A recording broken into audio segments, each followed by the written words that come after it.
ప్రభుత్వం విద్యుత్ ఛార్జీలు పెంచిందంటూ ప్రకాశం జిల్లా దర్శిలో వైసీపీ నాయకులు నిరసన చేపట్టారు. స్థానిక పార్టీ కార్యాలయం వద్ద నుండి విద్యుత్ కార్యాలయం వరకు ర్యాలీ నిర్వహించారు.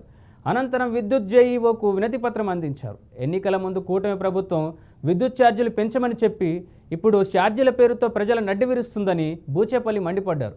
పేద ప్రజలపైన 15,450 కోట్ల విద్యుత్ ఛార్జీల భారం పడిందని, వెంటనే విద్యుత్ ఛార్జీలను తగ్గించాలని డిమాండ్ చేశారు. చంద్రబాబు ప్రభుత్వంలో సామాన్యుడు బతికే పరిస్థితి లేదని దుయ్యబట్టారు.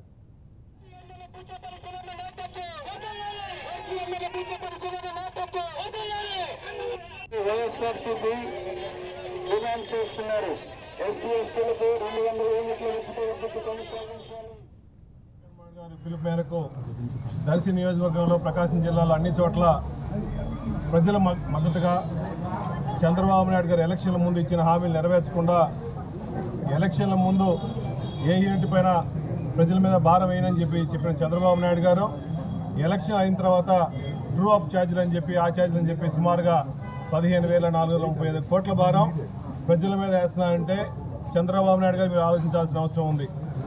ఈ రాష్ట్రంలో పేద ప్రజలు ఎంత బాగా ఇబ్బందులు పడుతున్నారో, నువ్వు ఇచ్చిన హామీలు ₹1 పేదవాళ్ళకి అందకపోగా ఇచ్చిన హామీలు నెరవేర్చపోగా దాంట్లో ముఖ్యంగా ఎలక్షన్ల ముందు ఎవరి మీద భారం ఏమని చెప్పిన మాటలు, అంతకుముందు ప్రభుత్వంలో ఏర్పాటు చేసిన భారాలు కూడా మేము తగ్గిస్తామని చెప్పి కల్లబొల్లి మాటలు చెప్పి ప్రజల చేత ఓట్లు వేయించుకొని ఇప్పుడు సుమారుగా ట్రూ అప్ ఛార్జీలు 15